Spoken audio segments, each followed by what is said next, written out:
Hi, I am Sarah Yates. Welcome to Applied Linguistics. I wanted to take a little bit of time and make a quick introductory video to welcome you to the class. I know some of you are anxious to get started, and so I wanted to go ahead and send something out to everybody. I'm going to attach the syllabus for this class, as well as a few other things that I thought might be helpful for you in completing the course. I have asked Learning House that once they open the course, to go ahead and just open all 8 weeks at once. I know some of you are working around vacations. Some of you have some special family time planned this summer, and some of you are anxious to get it finished before your fall semester starts, which is totally understandable. So when the course opens, feel free to pursue, um, you know, a couple of weeks at a time. That is fine. I do hope to make some contact with you each week and highlight some important points in the chapter and the articles that you are reading just to help you along. For example, week one has a little quiz, and as I went through the readings in the textbook and also in the articles, a couple of the answers were hiding, and so I just thought I'm going to send a little note with week one to highlight some of the important points and also to include a few of the points that I didn't see readily accessible in our readings, but they are on the quiz. I can't go in and change the quiz because it's already set up. Everything was submitted to Learning House several months ago. Dr. Bratton has it very well organized for us, and I'm sure it's going to be a lot of fun. I just wanted to highlight some points as we go through to perhaps make your journey through applied linguistics a little bit easier. So I am making this video from Madeira Beach where my family is on vacation. So if you hear a little noise in the background, I have 4 rowdy teenagers. So you might be able to pick up some of their noises. We are going through just a few introductory things in the course. I have my Applied Linguistics textbook for a little light reading on vacation. There are some chapters in here that are a little bit more weighty than others. You will know those when you get to them. We are tackling the chapters in a different order, so be sure that you follow the order given on the syllabus created by Dr. Bratton, who is now our Dean of the College of Education. So I'm taking over the class for her, and we're going to be following pretty much everything that she has set up, besides just a few minor changes that I'll note as we go through.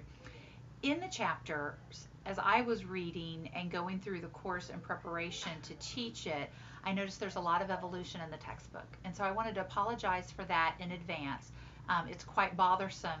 I wish we had a Christian text for applied linguistics, but until that is arranged, we're going to do the best that we can. This book does have a lot for us to learn, and so we'll delve in and we know the truth. And at one point, even the authors say something to the effect of, with evolution, you would assume that this would happen, but it doesn't. Like it's a great mystery to them. And of course, the truth resonates within our hearts. We know why, but you'll run into it a couple of times as they talk about why we learn language a certain way, how our brains are formed to learn language, or maybe even the shape of our mouth and making different sounds. And so I just want to warn you ahead of time. I'm aware that that's in there and I apologize, but let's look for some good things in our textbook and let's learn what we can from it. And there are also going to be many articles attached to your lessons in MyFire. I will go ahead and send you a document that I made. I took each week and I just made a list of all the readings, and it was more or less a checklist for myself. This is what I need to read for each week, but I thought I might as well go ahead and send it out to the students because some of you might find it helpful as well. When you're going through the folder, sometimes it's just a little overwhelming to have so much put on your plate. So I made a little document that just says this is what you need to read for week one, week two, week three, etc. And I also made another document that goes through and says this is what you need to accomplish this week. And I want to go ahead and send that to you because some of you need to go ahead and start on the course in order to fit it into your busy family schedules. And you cannot access the course yet until Learning House opens it. I want to show you that particular document now if I can open this up.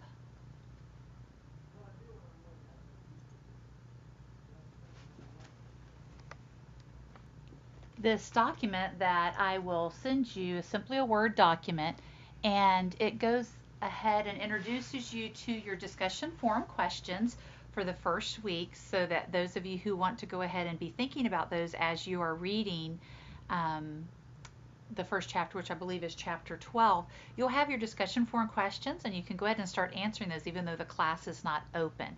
Those of you that want to wait and not start until July, that is perfectly fine. I will be sending another little message to you during the first week of class that highlights some of the important things from the textbook and also goes over the consent decree with you and from the state of Florida and highlights some important points. So it's perfectly fine to wait to start, but I know some of you are eager beavers ready to get going. On this document also, you'll notice that you're going to be asked to do chapter summaries. And yes, here it says the first chapter you read is chapter 12, then we go back and read chapter 8, and then chapter 1. And for each one of the chapters from your textbook, you're going to compose a one-page typed double-spaced summary of the chapter. And it's not necessarily due every week, but in week 2 you do have summaries to submit as part of your assignments. You also have to do a list of assignments in the Cummins quadrant chart, and we'll talk about that in week 2.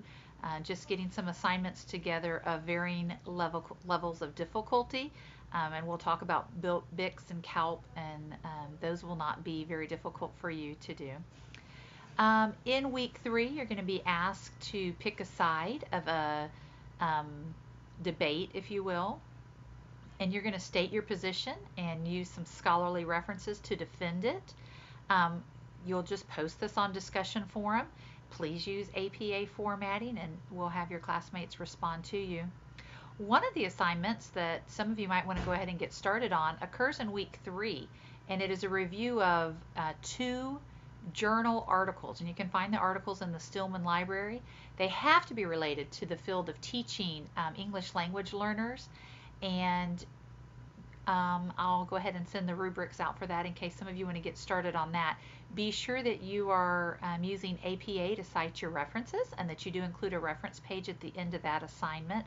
So for those of you that are wanting to go ahead and get into one of your assignments and just get it marked off your list because maybe you've got a special vacation planned in July, then I think that this journal article review would be a good one to go ahead and get started on. You don't necessarily have to have read a certain number of chapters in order to do that. The transcription of Bible verses, your syllabus, which is an Adobe document and I cannot change, asks for you to do 5 Bible verses, and you're going to notice that on MyFire. But I wanted to lighten the load a little bit. I think 3 is going to be sufficient.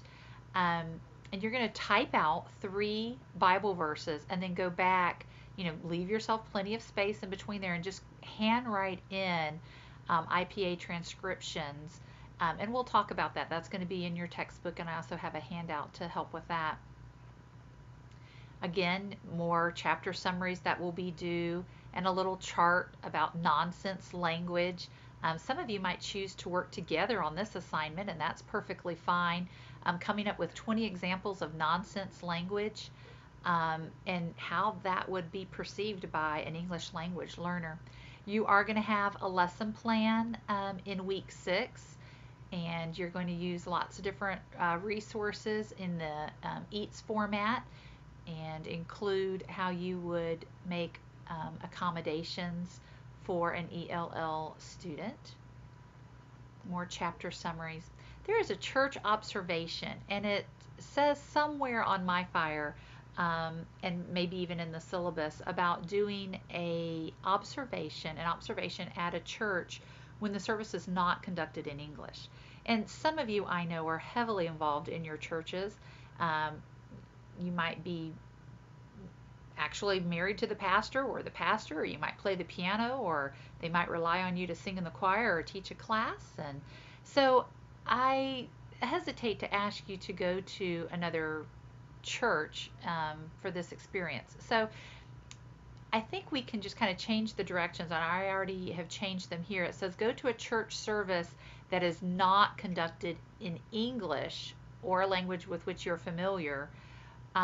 However, if you go to your church service and you just act as an observer, and just try not to listen to what's going on around you and reflect on body language and gestures and what do you think is going on, as if you are not listening to the language.